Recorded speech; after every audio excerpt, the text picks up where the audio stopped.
This is Jeffrey Madoff, and welcome to our podcast called Anything and Everything with my partner, Dan Sullivan. Jeff, we've been on sort of a technology-human standoff theme now for the last 2 or 3 podcasts, and you were asking me an interesting question before we came on, the predictions about AI and robots taking over all human activities, or the prediction that it will. And is that going to happen? Well, I don't think so. But it depends on what realm, right? Because there are realms that it has already taken over. Strangely, one of them is programmers. Well, that's right. That's right. Now, what's been interesting in the past is that every time there has been a new technology that basically just threatens life as we know it, so to speak, there's always been a pushback, and there's always two sides. One is a new utopia, which is going to remove drudgery from our lives. And the other is this dystopian view that's going to get smarter than us and basically end life as we know it. Has no need of it. That's right. Yeah. That's right. Which I think is really interesting because there are lots of useless jobs that people get no fulfillment from, no satisfaction from. They need the income, but they couldn't even really explain the necessity of what it is they do, which I think also creates its own kind of psychological problems, alienation of their work, and so on. So there's kind of 2 directions I'd like us to go into. And one of them is it important to get fulfillment from your work? Yes. Thank you. Well, that wraps up this part of the podcast. Well, if you had a choice between having fulfillment from your work or no fulfillment from your work, I personally would go for the fulfillment as long as the pay kept increasing. Yeah, I would say that, knowing you, that's not a surprising answer. But, I think that there's a lot of blurred lines. Some people look at work as kind of the sponsor for the things they want to do, whatever those things are. Could be that they enjoy hunting. It could be they enjoy painting. It could be they enjoy race car, whatever it is. And so what I wonder about is, where did this notion, and I know it's built into coach in terms of having free days and that sort of thing, where did this notion come from that work should be fulfilling? Well, I think it was created by people who wanted their work to be fulfilling. But I go back, and we both were born in the 40s, and we grew up during the 50s and, hit college in the 60s. And I can never remember any adult ever saying, as I was growing up before I left home, went off on my own, that you were supposed to enjoy your work. Mm-hmm. But you had to remember that a lot of the adults had gone through the Great Depression, when even having any work was a plus. And then a lot of them had been through the war, where for a lot of them, being in the service was actually the first time that they had 3 square meals a day. Mm-hmm. So we're talking about a big improvement to life overall that happened during our childhood. Well, yeah, I don't remember when I was growing up. I do remember, I can say that looking through the rearview mirror, I didn't realize it at the time. My parents never sat me down and said, seek fulfillment from your work. I always knew that I would be doing something. But I think, modeling their behavior, they enjoyed what they did. Yeah. And so there was an enjoyment that came from the work and particularly from the relationships they built as a result of the work. Yeah. Yeah. But it's that fulfillment these days, and all of my work is based on that and trying to seek that and so on. But I work my ass off to try to achieve that fulfillment. And it seems like fulfillment has become, perceptually anyhow, like an entitlement. Mm-hmm. And I think that that's, you talk about things and we hear, I mean, I remember hearing when I was a kid, in terms of the war effort, there were things that we did as a nation together that I think those opportunities for bonding as a nation have all but disappeared. Mhm. And I think that there's such focus on the individual and that sort of thing that we don't have a sense of communal responsibility or looking out for each other. There are, of course, exceptions to that. Mm-hmm. But I think that that's really interesting because so much is focused on the I as opposed to us. Mm-hmm. And so much division has been sown over the past few decades at this point. And work, though, is kind of the refuge, if you will. But then we had a thing where when COVID happened, the hierarchy of jobs that were important tremendously changed. All of a sudden, we were very dependent on what I would think many would consider to be, and it's not. Shitty jobs. Shitty jobs. That's right. Shitty, menial jobs. Without those people stocking the grocery shelves, without those people willing to deliver stuff, all of that, we had to be thankful for them to be doing what they were doing. And they did it, most of them, because they didn't have any choice financially. Mm-hmm. Didn't have any option. But I'm throwing a lot of stuff out there, but how do you look at that and the idea of the fulfillment, but there's not the kind of shared us situation that can bring people together? Well, I'll go back to your comment about your parents. My mother was mostly stay-at-home, but she was a supply teacher at the local school. So she was outside the home. And my father was a farmer to begin with, and then he became a landscaper and I know he really, really did enjoy his work as a landscaper. I think that the farm work was very uncertain. The agriculture, if you have a small farm, there's just so many things that can go wrong. Just the market for certain crops and, the price of things and everything else. Plus, I wasn't really old enough to really get a sense from that because I had 4 older siblings and they're the ones who did the field work. I was in the house helping my mother. Okay. And I'd go shopping with her and everything like that. And so I didn't have much of an insight, but once my father became a landscaper, I did work on some of the jobs with him. And he was a real schmoozer. He was a tremendous schmoozer.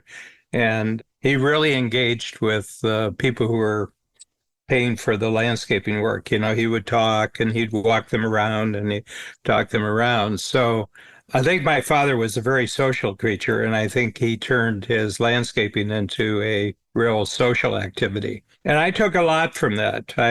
Observing him and how he interacted with his customers and clients, I really took a lot from that. But here's a more fundamental question. I think as children, we really watch our parents, and there's 2 things we really watch. Do they get along with each other? And our notion of male-female relationships is a lot established by how the male and female that was central to our lives, how they got along, okay? And I think how they interacted with their work, we got a lot from that, okay? And I said to my clients during COVID, I said, COVID is really good because for the first time, they actually know what you do for a living because you're remote and they can see you interacting on the screen. And your parents finally found out what the teachers were teaching you at school. But, we grew up in good times. You and I both grew up in good times. The U.S. was half the world economy after the Second World War, and they could have run 3 shifts with anything for about the first 20 years. Probably you were born in 49, right? 40 and 48, 49? 49. That was the golden, that economy in the 1950s was a fabulous economy. So, and Akron would have been a real energy center when you were growing up. That was a hot time for Akron. But, it just strikes me, I think it's more fundamental. Is your work meaningful? I think is life meaningful? Work is just part of life. And do you find that part of life meaningful? And I find everything meaningful. And it's probably why we have this podcast series, because both of us just find everything interesting from one point of view to another. So my sense is I don't think you can make work meaningful, but I think individuals can make their work meaningful. Yeah, I don't think that things are intrinsically meaningful. No. We assign meaning to things. Yeah. And so I think that in assigning that meaning or define, it's interesting. There's so many places I want to go with this. You and I have been fortunate enough that we followed what we were actually, to use a hackneyed phrase, passionate about. Mm-hmm. And we were fortunate to make a good living doing that. Mm-hmm. So the idea of fulfillment outside of work was, of course, having great friendships and people that were meaningful to you and that you could share joy and experiences with and that sort of a thing. But there are people that I know who are in the arts who, it's not that they wanted to be a waiter or that they wanted to do those part-time jobs, but they hadn't figured out a way yet to make a living doing what they were passionate about. But those who had certain savvy were able to use their work, as I mentioned, like a sponsor. So they could do those things because they were paid well at work and they didn't look to work to define their lives. Yeah. That was just, as you said, that's just a part of it. We try to make it all meaningful. Mm-hmm. But I think that now it almost seems taken for granted that things should be fulfilling. And I think that it's important. You have to work for fulfillment. It doesn't just happen. Yeah. But I think the people who feel, first of all, the should word is the giveaway word. Should is always related to an entitlement attitude, that life should be this way, like you're supposed to be given something. Mm-hmm. And my feeling is life is just life, and then it's sort of a raw material, and then you work with it to make it good for you. I like making things good for me, and and I hang out with people who have a similar attitude.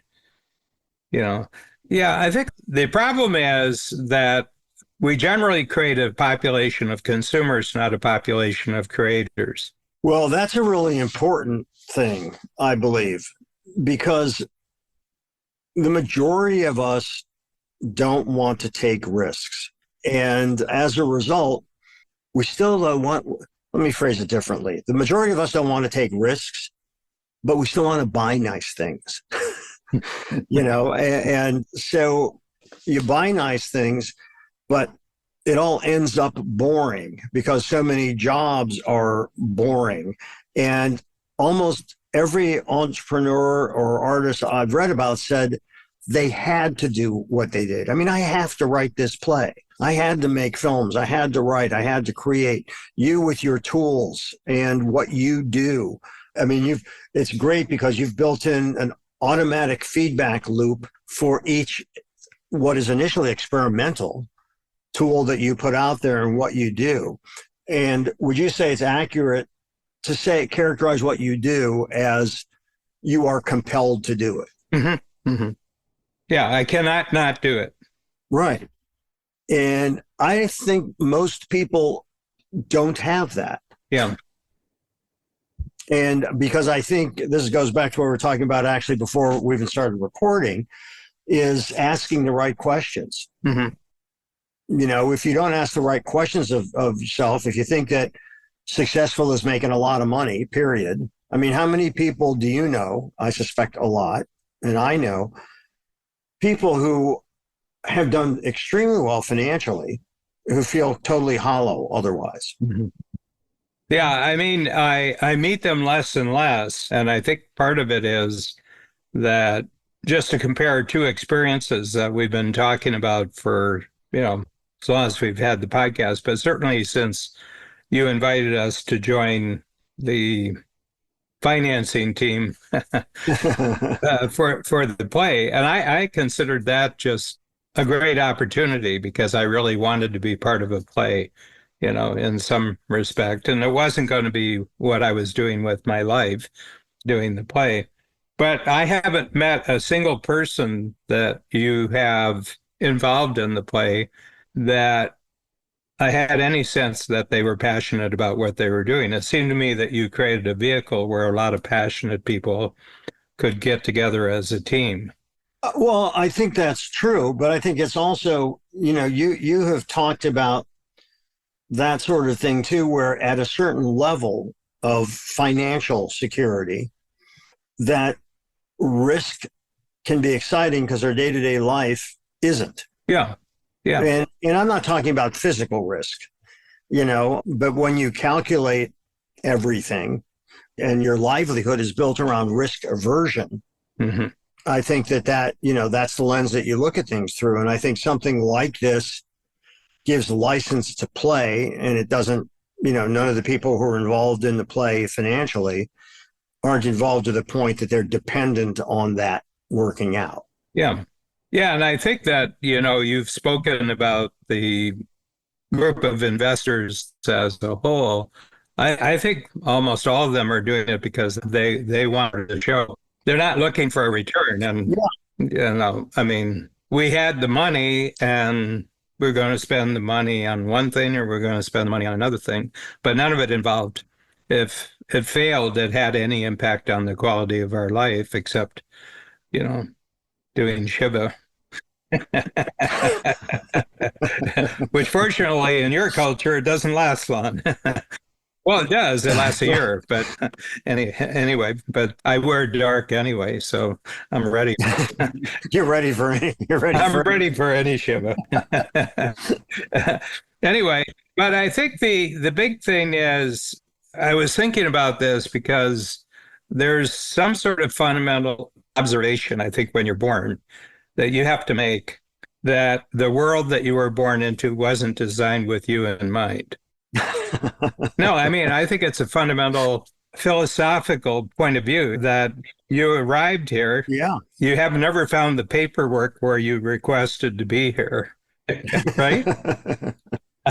That's correct. This wasn't my idea. But you arrive and you say, what do I do with this? What do I do with this life? What do I do with it? And my sense is, I don't think we're owed anything. I don't think, I had this conversation with the people I know really well, and we were up at the cottage and we met these people and they were talking about their children going through COVID, about the fact that they couldn't go to school, and, their social activities were severely limited, severely restricted. And they said they were robbed. This generation was robbed. And I said, robbed? I said, the things that they couldn't do, did they create those things? I said, I brought up, and this really resulted in a loud outburst on the part of the other person. And I said, for a lot of kids, they were deprived of things they felt that they were entitled to. And she said, that's brutal. That's brutal what you're saying. You don't know the suffering they went through. And I said, well, suffering in downtown Toronto compared to, someplace in the world where they're lucky if they have food, they're lucky if they have shelter. I asked Perplexity, the AI program, I said, what are 10 things that children of affluent parents in the Western world receive that could be considered entitlements, depending on the attitude? And it came back and gave me 10 things, your safety and security of good housing, food, abundant food, and everything else. And I said, they didn't create any of this stuff. It was given to them. Okay. And I said, they will be robbed if they think they were robbed. But if they said, hey, this is really neat, we get 2 years doing something different. Let's create some new things while we don't have to go to school and everything like that. I said, it strictly comes up to each individual and what the experience was. You can't say that they had this experience. You don't know what experience they had. And I said, if they didn't let me go to school for 2 years, I would have loved it. I had the Britannica Encyclopedia. What more did I need? I remember we had the Encyclopedia Britannica too. Actually, Yeah, we had the Encyclopedia Britannica. That was an ongoing competition in the neighborhood when I was a kid because we had Encyclopedia Britannica and some of our neighbors had the World Book. Or they had Collier's or one of the other ones. Yeah, but Yeah. those were both bullshit. The Encyclopedia That's the real Britannica deal. This is the was, real deal. This is, the, that's right. And the yeah, Britannica Book of the yeah, Year, you was yeah, the yeah, it's updates, great. the Yeah. stuff that happened. But my sense is, applying this, I'm just using it from children, but I think the attitudes you establish about the world you live in and what you're owed by the world that you live in persists throughout your entire life. I never thought the world owed me anything. When you were talking about, life wasn't designed with you in mind, Yeah. I think so much has to do with how you are welcomed into the world. Hmm.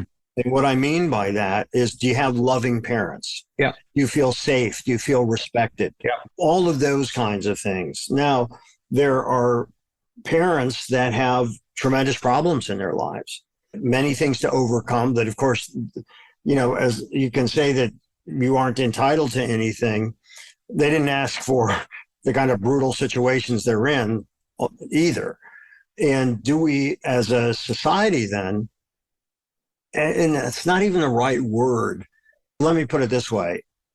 I was going to say owed, but I don't believe people are owed other than you have to create your own opportunities.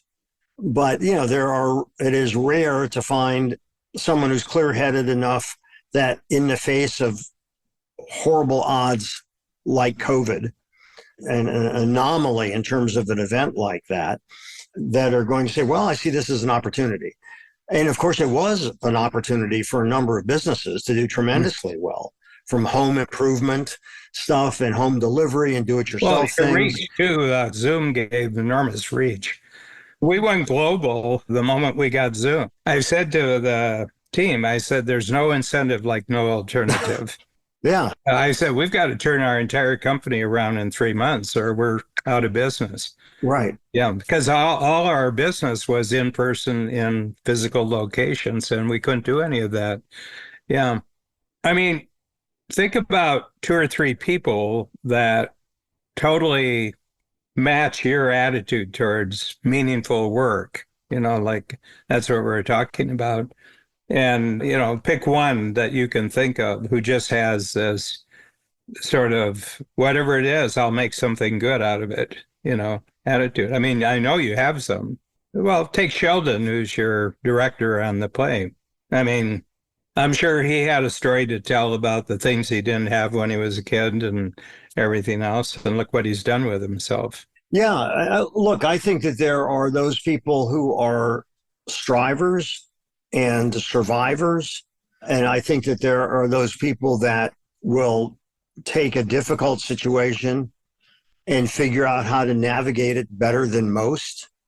And I think all that's true. It raises the question to me in that,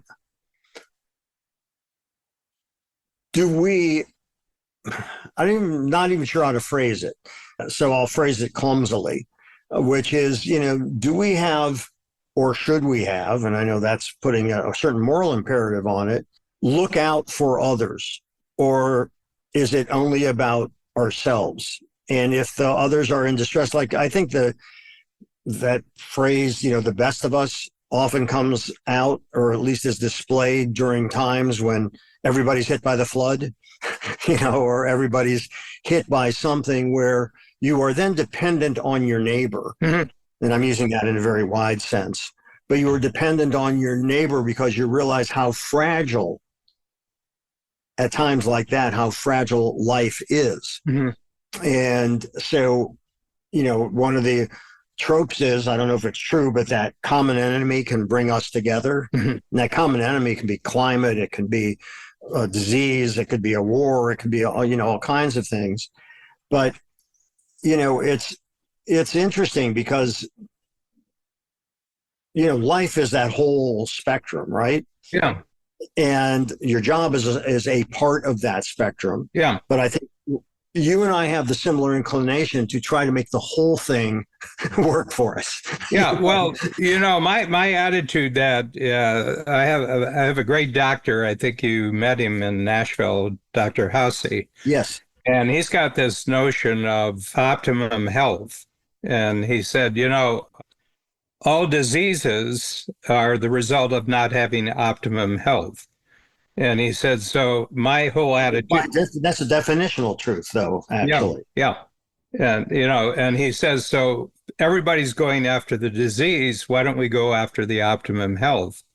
And, he's revolutionary in a lot of his techniques and what he's investigated and how he puts things from outside of his framework. I forget what his specialty was because all doctors, more or less start off with a specialty of one kind or another.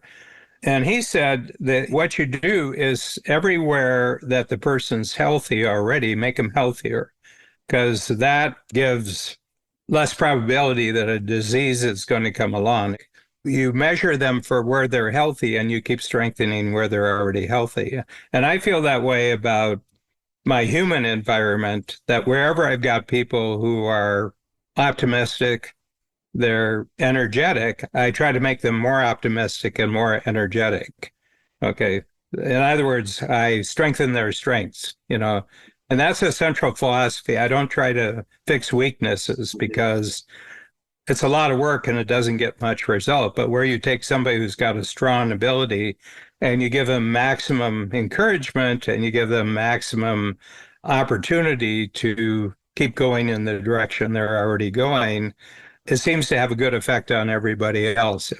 First of all, they don't become a problem, and then they start doing the same thing to other people. If you do it to them, they do it same thing to other people. And the people that you've met, and you've met Kathy Davis, who worked on Coach Con, Shannon Waller, and Hamish, and Margot, but each of them showed up with an ability that we spotted right off the bat, and we just kept saying, just keep expanding the capability you have. Okay. And then they started doing that to other people. So it's sort of, I don't like problems. I like solutions. And, if you're going to spend your time expanding something, you're going to expand the problem, or you're going to try to stop expanding the problem, or you're going to expand the solution. So, if you just talk, why we've clicked is that when we would converse, we were interested in a lot of things and we just kept pushing. We haven't found the end of the things that we're interested in together. Yeah, because I think we're interested in anything and everything. Well, it's not a facetious title.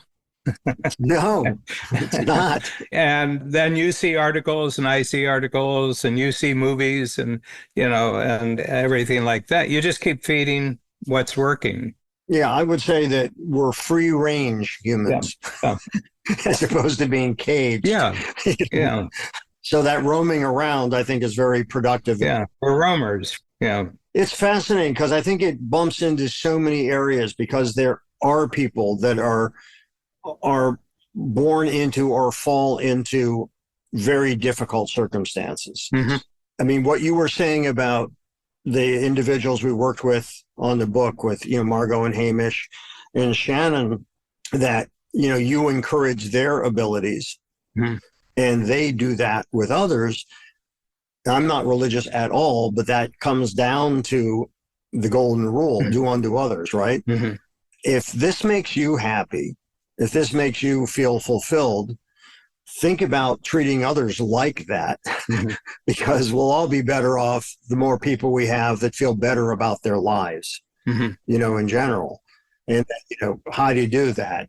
And I think we agree on general truths, even if we might disagree on how you do that. And I don't know that we do disagree on how you do that. But the point being, it's really interesting because we're on this planet, we're in this country, we're in this neighborhood, we're a part of a community that there's people that have different kinds of baggage. Yeah. But generally speaking, I don't find people's baggage all that interesting. I would question that because I think you do find it interesting, and I know I do, how they overcome that. Yeah. How they transform. I'm intensely interested in how people transform things. Yes. But that starts with an individual decision on their part to do it. But that individual decision may be based on coming into contact with someone like you, who is asking the questions of them Yeah. that at some point a light goes on. Yeah. They see something they didn't see before. Yeah. Because I think a lot of people don't even know why they feel trapped. Mm-hmm. They just feel trapped. Yeah. And they haven't reflected enough on what their circumstance is to figure out the way out of it, if it's something they want to get out of. And that their notion of success wasn't clearly defined. I mean, there's a line in the play because Lloyd's friends, when he's a kid, kind of make fun of him. And the voodoo lady, Monora, says, don't pay them no mind. They don't think about their future. And Lloyd says, why not? He said, because they don't think they have one. And that's tragic. Mm-hmm. And it's very true for a lot of people. And it's understandable why they believe they don't. Mm-hmm. And it's interesting because as I've traveled the world, the funny thing is over many decades. Yeah. Just when I put it out of my mind that I was born in the 40s, you and I do another podcast and say, well, we're both from the 40s. I'm thinking, what's going on here with my age? How did I get this old? How did this happen? Yeah, it's really interesting because I think I've become much more effective in two things. One is I know that I don't know a lot, but the quest for more knowledge, for more understanding, for more clarity Mm-hmm. is incredibly gratifying. The conversations that you and I have, it's fun and it's enlightening and it's really good. A lot of people aren't fortunate enough to have anybody in their lives that even cares about them, and I think it becomes harder, or they succeed in certain things with tremendous chips on their shoulder and anger that accompanies it. Yeah. But if I accompanied you for a month, let's say on a daily basis, I met you for breakfast and then we went through the day and I asked you what your day's about. I don't have any memory of you spending much time with people like that. No, I although I'll tell you one thing. No, I have talked to people in that situation. I have tried to learn certain things about them. I'm not saying that to cover all. I mean, that's true because I remember even when I was a little kid, I would see somebody like working on fixing a street and wonder, what's their life like? What do they do, And some of them are laughing and they're having a good time. They're fixing that hole in the street. And so me and a few other kids from the neighborhood would show up every morning with the work, just fascinated by this, 20-foot deep hole they dug in the street and to talk about it. And it was kind of interesting. And I think, I was starting to say as I've traveled, the well-worn phrase, but it is true, is people are people. And I have found this to be true all over the world. And that's more, of course, on an individual basis, but people are people. I mean, I feel good that I've been able to make people laugh who don't even speak English, that I have felt a communication with people whose lives were tremendously different than mine. And I think that there's the basic human needs that we all would be better off if we could accomplish. Yeah. Which is mutual respect. Yeah. Well, the thing that I picked up, and I don't know where I picked it up, I think possibly my mother would have been instrumental here. And she said and I don't remember her saying this to me, but I'm thinking about where I would have picked this up, is that everybody's the center of their own universe. Mm-hmm. In other words, everybody's got a 360 around them, okay? And a lot of their 360 doesn't really intersect with any of yours. Right. But there is this person at the center, and what everybody wants is respect. Right. I think the big thing. So I always try, regardless of where the person is, to have an attitude toward respect and I also believe that everybody's life is a full-time job. Mm-hmm. That depending on the circumstances that you're born into, that's a full-time job, whatever it is. And that would go from really poor to really rich. And sometimes I think that being born really rich and being unhappy is a bigger trap than being born poor and really unhappy. Because You're not supposed to be unhappy. You're really rich. You well, know. my grandmother, who was a very insightful person, used to say it's better to be rich and healthy than poor and sick. Yeah. It's, you're right, Grandma. Yeah. That Yeah. was true. But I had this lady, she was 70 years older. So I remember when I was 8, she was 78. And I got talking to her because they had a dairy farm. We had a produce farm. So all of our milk came from their farm. And I was the one who went over and got the milk in cider jugs. It would be like a big cider jug. And I would talk to her, I'd ask her all sorts of questions about the farm and when did the farm start? And her grandparents had created the farm in the 1850s. She was born in 1873. And I was just asking her questions, how'd you get work done? You had no tractors, you had no electricity. And she would talk and, how you had a lot of help. There were a lot of people who came and worked a season or they did odd jobs and everything like that. So there were a lot of human beings interacting. And, when they had harvesting, the farmers helped each other out with bringing in the hay and bringing in the wheat. And I was always struck by the fact that she had a full life, but she had never once spent a night outside that house. She was 78, and every night of her life she had spent in that house. But she had friends, and, it was busy. There was lots of stuff going on and everything like that. And I just got this feeling that nothing she talked about really related to me at all in the way that I was growing up, but it just struck me she had a full life, And up north, we've acquired another property next to us, and there was a rundown cottage there, and we had it torn down. And they had teams of people coming in who were putting in the new foundations, and none of them spoke English, none of them, except they seemed to know fuck. That seemed to be the English word that they seemed to know. That seemed, I didn't know what language was, but I knew what that word meant. I was just listening, and they were just having a great time. They came in, and they're probably, who knows what kind of money but they were having a great time all day, and I was just sitting there listening.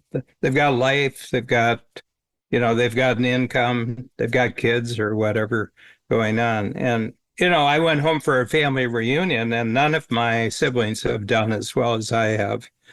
Okay.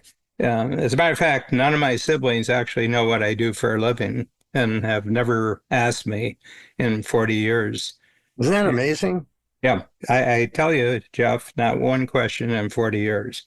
Not one question in 40 years. But, I flew in on British Airways first class to come to the reunion, and then I got back on British Airways and I flew back to London. I'm picturing the plane at the parking lot where the reunion was held. I had a few connections before I got there, but I came by limousine. The car picked me up in Cleveland and delivered me there. But they never knew what I wanted to do for a living, but all of them are really keenly interested when I'm going to stop doing what I'm doing. We don't know what you're doing. Well, how long are you going to go? Well, how long are you going to keep up at it? And I said, well, yeah, I like it. It's getting bigger, it's getting better. I don't have any date in mind, when to stop doing it. And I would say, with very few exceptions, they could say that about themselves.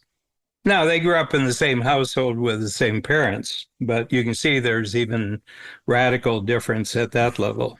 Yeah, it's fascinating.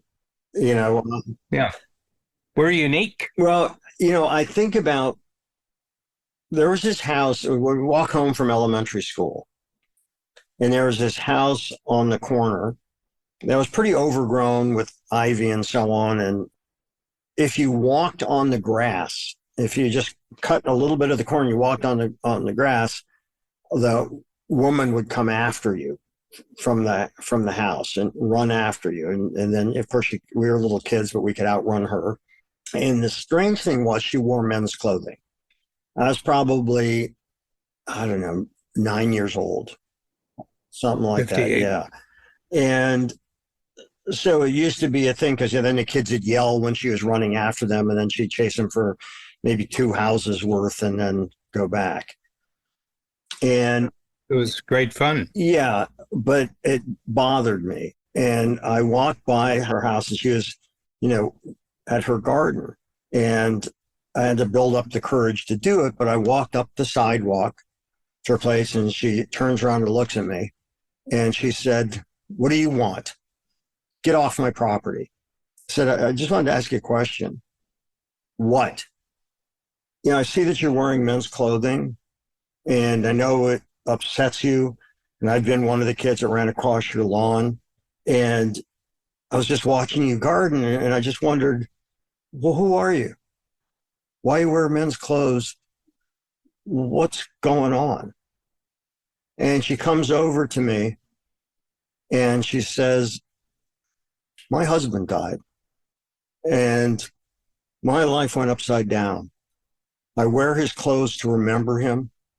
And I don't want people trampling on those memories and on the lawn that we planted together, on the garden that we tended together. And that's why I wear men's clothes, to remember my husband. And that's why I'm so angry when people are trampling on that memory." Mm-hmm. And then she put her hands on my shoulders and said, "Thank you for asking me that question." And I told the kids next time we were walking home, and I said, "Don't walk on her lawn. Leave her alone." And she would see me and wave. And that made such an impression on me. Mm-hmm. Mm-hmm. Because I had no idea of the sadness and the pain that she was experiencing that would even make her lash out against us kids. I mean, she never caught anybody. She never hit anybody. And us kids teasing her, I saw as no longer, that wasn't fun. That was being insensitive to somebody else's pain and suffering. And I'm going back, 68 years or something. I mean, that had a big impact on me because I realized we don't know.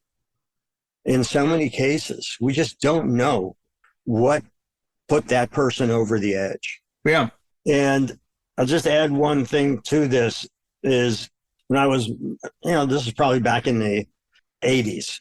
I was visiting Akron and I went down to the main post office to pick up this package for my dad. And so I get there and there's this old guy behind it's almost like a teller's window at the post office. And he asked for my identification and he said, "Oh, Madoff, are you Ralph Madoff's son?" And I said, "Yes, I am." And he goes, "Dad's a good man, really good man." I said, "Oh, thank you. Thank you. I'll tell him you said that." He goes, "Yeah, I knew him. We were kids together. Good man." I said, "Oh, thank you." And I left and I thought, that's really an honor. This guy who my dad probably hasn't seen him in 20 years. And, my dad was reasonably successful. And this guy was working downstairs in the post office. But he remembered the kind of guy that my dad was. And I thought, that's a wonderful legacy, that somebody remembers you with kindness. And, which is really kind of great. And I told my dad about that. And, my dad really didn't know who the guy was, couldn't remember who he was. But it was also like, and I think you and I have talked about this with potential clients, having a dinner and people who treat wait staff badly. And it's like, it doesn't make me think you're important, that you're an asshole. And I know you don't like that either. No. That's behavior that already gives you, as me, an indication, I don't want to be with this person. Well, it ruins the dinner too. It does. Because you figure you got at least another 45 minutes with that asshole. You'd like to. Well, the other thing is that the person who's been badly treated will remember that you were part of the scene. Yeah, I hadn't even thought of that part, but It just dropped in one of our workshops. Somebody was talking about somebody, and I says, people who give you a rough time are having a rough time. that's right. That's right. Absolutely right. And, it goes from you hurt me, I'm going to hurt you back Yeah. to I've been hurt and I'm going to hurt you back. Yeah. And I think, consciousness of what your life is about and consciousness of who you are has to be worked at. Absolutely. Yeah. I mean, I don't think it comes natural. I don't think it totally comes naturally. I mean, first of all, you have to be committed to being clear about how things are. But one of the things I'm real clear about in case of my own family is that my siblings did not take advantage of knowing my mother and father, and I really did. I really knew who these people were, and I spent a lot of time talking to them about their childhood and how they grew up and how they did that. And I think that I'm just keenly interested in other people's experience, and I think we share that. I just like hearing other people's stories. I just like, you know, and you can ask them questions about what they say, and they get new insights if you put things together. And it seems to me like we're really wealthy in terms of other people's experiences. Yeah, I think you're right. I mean, I haven't told that story about that woman who wore her husband's clothing. I don't know, six, Maybe ever. maybe ever. Yeah, but I felt it like I had experienced it back then. And how bad I felt that we made fun of her. And then realizing instead of feeling bad about it, do something about it, which is to Sure, get the other sure. kids to stop. Mhm.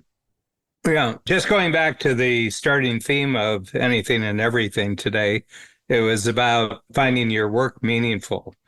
But you just demonstrated how you find anything meaningful. That's right. That's right.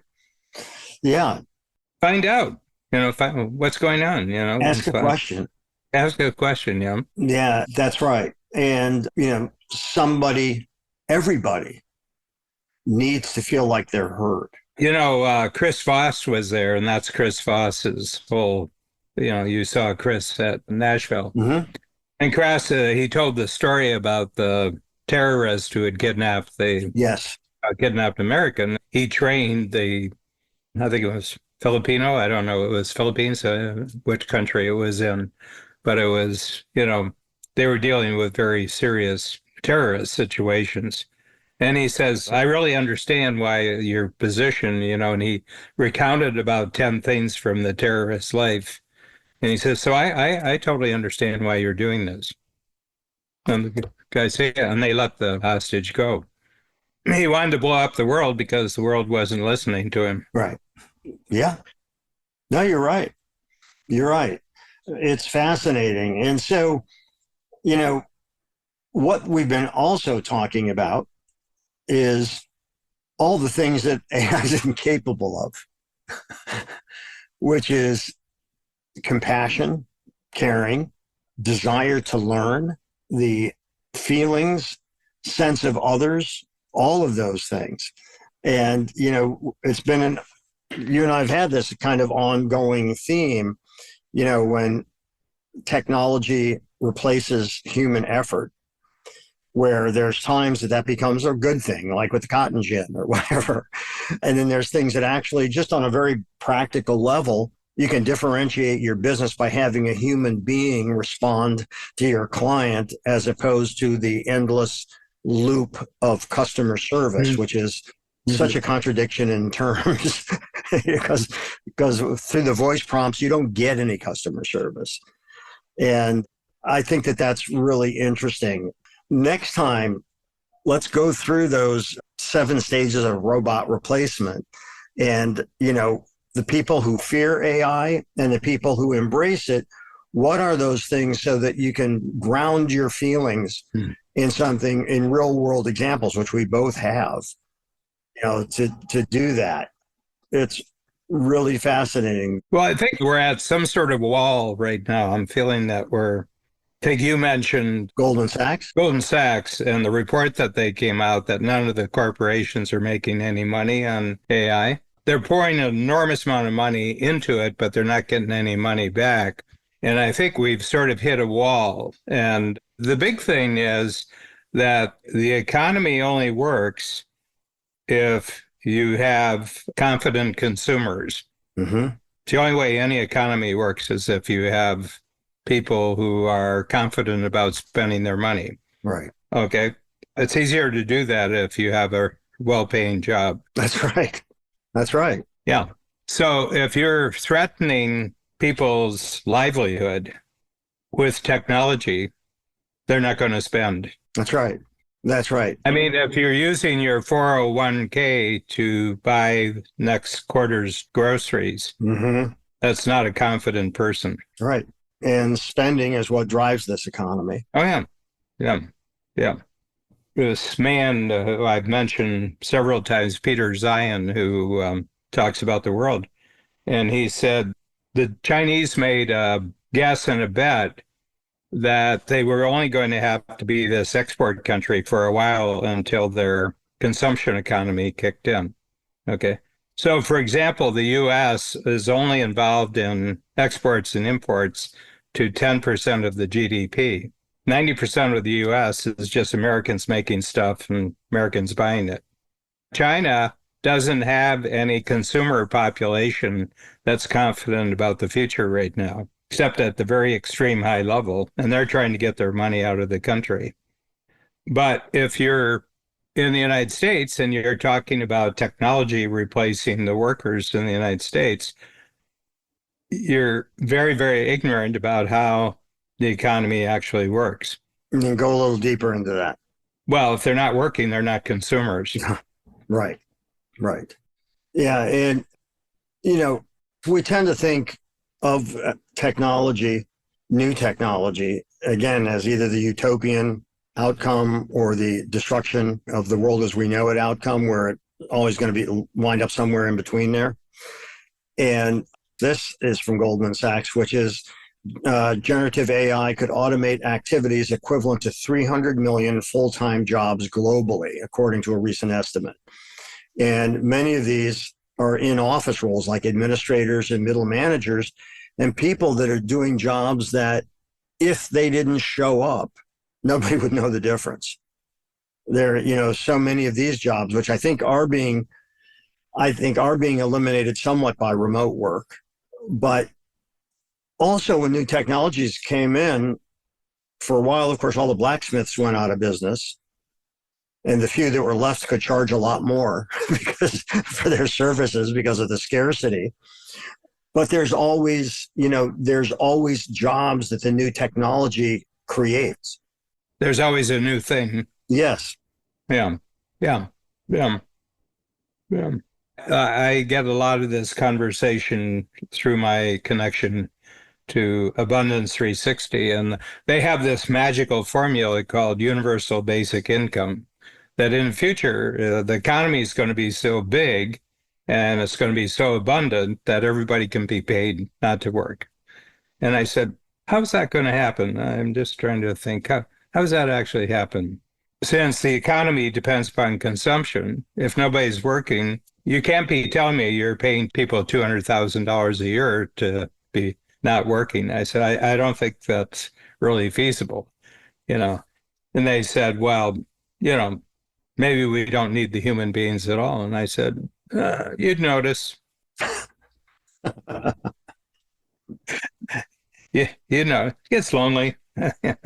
You know, my sense is that we're hitting some sort of wall because the number of articles that are coming out, the restaurant article, and I think it has to do with an extreme arrogance about what technology is.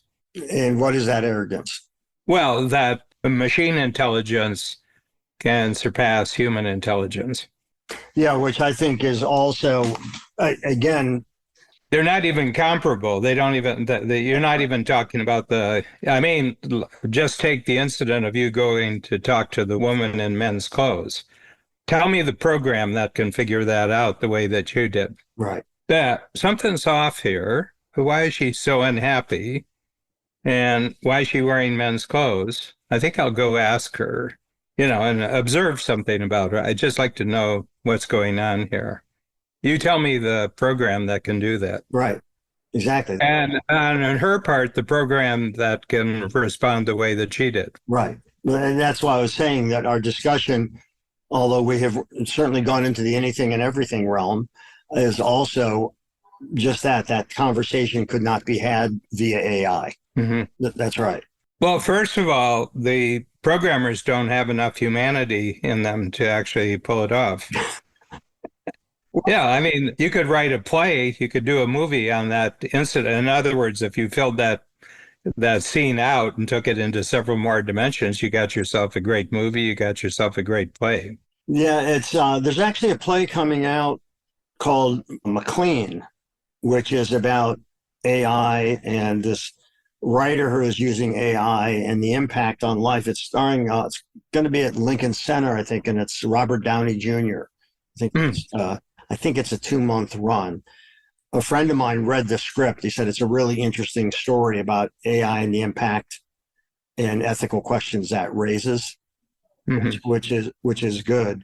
The interesting thing also about AI, why it's used for customer service and telemarketing and those kinds of things, is because AI doesn't care if a customer is rude.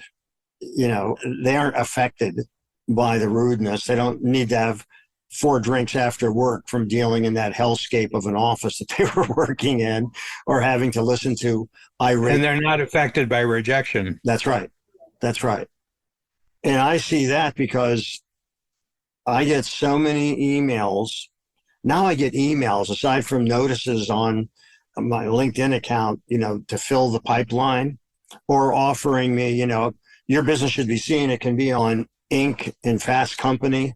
And of course, they don't tell you that, of course, you have to pay for that exposure. And, I actually wrote back to the person because I got 7 emails or something. So I decided to just write back and say that I'm not in the market for what you're doing, and I don't pay for editorial. And let's see, but it looks like I finally stopped getting stuff from them. I think once you tell them you're not in the market. Yeah.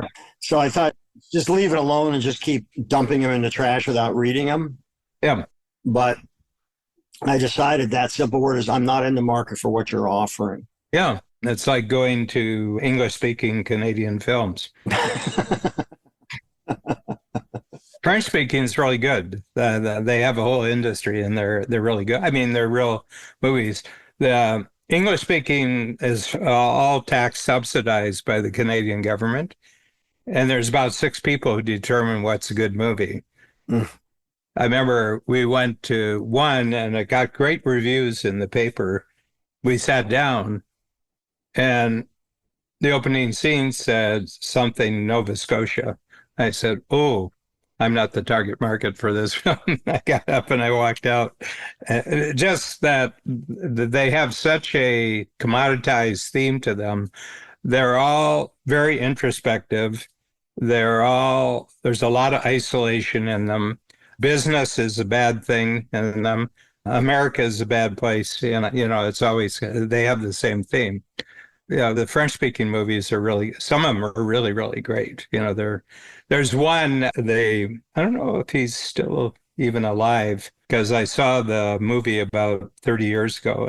His name is Denny Arcand, R-A-R. It was called The Fall of the American Empire. I don't know that one. And it's really great. It's a series of 3 films that were done. He did it when he was in his 20s, when he was in his 40s and 60s. I suspect he's not around anymore. But they followed the same characters, and they were university professors in Montreal. And they were Marxists. They were Marxist university professors. And so they have one movie about them in their late 20s. You can be a professor in your late 20s. And then another one in their late 40s. And this one was really interesting because they've all died. This one professor is left, and he's got a serious disease, and he's put into a hospital in Montreal, and it's a ward. He doesn't even have his own room. He's got a ward. And the only person he can even reach out to is his son, who is a hedge fund manager in London. And so the son comes home to help him, and it's got a great, great humor to it. So he walks in to the hospital. He says, Dad, what are you doing in a ward? And he says, well, I'm lucky I was in the corridor before last week, and now they've got me in a ward. And he said, oh, no, no, we don't do it this way. So he goes and he finds there's a whole section of the hospital that's closed off. They don't have the money to keep it going. So he goes and there's some workmen in there. And he says, well, we're with the union here, and we're just making sure that they're not cheating on us, that they're not opening up because that would mean they're trying to bypass the union. And he says, right. Yeah, he says, right. But he says, this looks like a nice space right here. If they were to use this for something special, what would that be? And he says, well, I couldn't allow that to happen. So he says, I just came from London. There's a really good book here. And he says, I think you should look at this book and maybe you'd change your mind. And it had $1,000 cash in the book. And the guy says, maybe we can do something. Maybe we can do something here. Then he goes to the head of the hospital. He gives her the book, and it's $5,000. And she says, yeah, I think we can make an exception here. So his dad's got this beautiful room. It's got great furniture in it. And what happens is that they talk a lot. He and his father talk a lot, and they've been estranged forever. And the son, takes a real interest in his dad. And the father really, really appreciates his son, that his son can change the hospital system in Quebec. In a matter of days, he, just get to the right people and make them an offer they can't refuse. It's interesting when you talk about he took the time to get to know his father. And I feel like I knew my parents. Yeah. Everything was open. There's nothing that was off the table that we couldn't talk about. There weren't any, triggers or anything like that, fortunately. And because fundamentally we are who we are in both reaction and in concert with the various emotions and some things that we felt growing up and all of that. When you mention your brothers and sisters who didn't really know your folks, and it seems like they didn't know each other either, certainly didn't know you. And I remember the guy that I was good friends with, his father died. And I said, so are you going back to California for the funeral? And he goes, no, I know he's dead. And I don't need any more proof. I'm glad he's dead. Woo. Wow. Some bad stuff happened in that household. Yeah. But I couldn't imagine feeling that way. No. And it was like, wow. And another friend who drove cross country just recently with his dad. And it's the first time and the most time they ever spent time like that together, and was apparently revelatory. Oh, yeah. So I can't understand not having a fundamental curiosity about why am I who I am. Yeah, and I knew them as individuals. I mean, it wasn't that I was their son. It's just that they were interesting people. And I asked them all sorts of questions about growing up and everything. And I could see them, quite apart from the fact that it was my father, this kind of a really interesting person, same thing with my mother. They were just really interesting people, and both were born in 1910, and, they had come from really bad families. Both of them came from very negative families, and they were the exception to the rule. They were very good-willed. They were very caring. They were very responsible, and they turned out to be really good human beings. And they moved us 60 miles away from their two families. And in the 1940s, 60 miles was like 1,000 miles. You could have two flat tires and a blown engine and 60 miles round trip. But I never got to know any of their family. They kept us sort of apart. But I consider myself lucky because I just ended up birth order to spend a lot of time with them. And they were both fifth children. I'm a fifth child. Both of them are fifth children. And I think we knew what the routine was, these are the hours for breakfast, lunch, and dinner. When you're 18, get out of here. Yeah. So it was good. I mean, I have no scars or anything from my childhood. I just thought it was all really good. Well, that's great. I mean, it's great that you feel that way. Yeah. So to reel this back into where we started, what is your takeaway? I think the big thing here is that I just created a diagram. One was technology and the other one was humans. And my sense is that we use technology for all sorts of reasons, but it's our game. And, some technology is useful for the game and we experiment and some of it's a mistake. But I think right now in the 2020s, we're hitting a wall now on how far we will allow technology to interfere with our lives and to take away meaning from our lives. We don't want technology taking away meaning. And I'm not saying we as a conscious whole are doing this, but I think people are starting to rebel against technology sort of commoditizing parts of our life that we find very meaningful. Yeah, and the unwanted intellectual theft that is what the seeds of AI are growing from. Yeah. Did you see the thing with Scarlett Johansson? That was an interesting. Yes. Yeah. Yeah, about her voice being appropriated. Yeah, well, first of all, they asked her if they could use her voice, and she said no. Right. And then they appropriated her voice. Right. Yeah. And that was Sam Altman. Sam Altman was the person who approached her. And I says, God, she felt it was creepy. She didn't want to do it because it was creepy. And she said, what are my children going to think when my voice is everywhere? And then to appropriate her voice, I said, this is creepy behavior. This is very, very, besides being theft, Right. I mean, besides it being illegal, it's also unethical and immoral. And creepy. And creepy. Which is my law firm, by the way. Unethical, immoral, and creepy.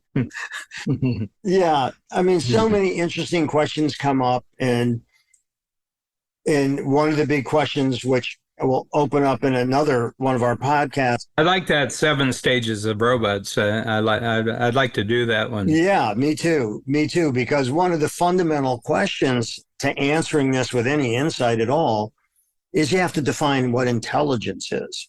Yep. And so I think that in the world of anything and everything, we can do both of those. Yep. But I'm noticing there's lots of reports of panic really at the higher levels of corporations because they bet some of them have really bet the ranch on this. And remember the movie Metropolis? Yes. Yeah. I mean, what they thought about industrialization, that they could use industrialization. You would turn human beings into slaves and then gradually the industrialization will eliminate the need for the human beings. Right. Yeah. It's been, in modern times. Modern times, yeah. Yeah, I mean, Chaplin going through those gears, it was brilliant. Yeah. All righty.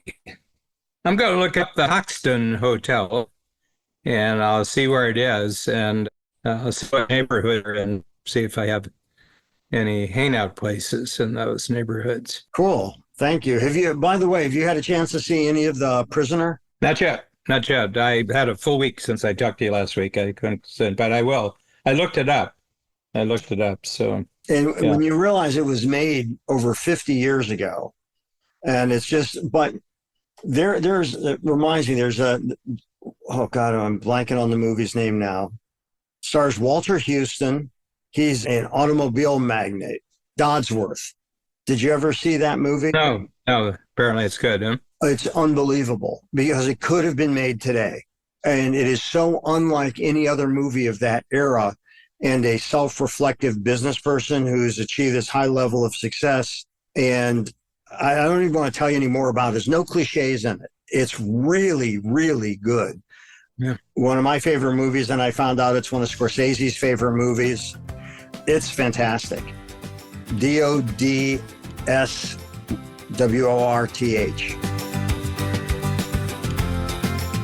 Thanks for joining us today on our show, Anything and Everything. If you enjoyed it, please share it with a friend. For more about me and my work, visit acreativecareer.com and madoffproductions.com. To learn more about Dan and Strategic Coach, visit strategiccoach.com.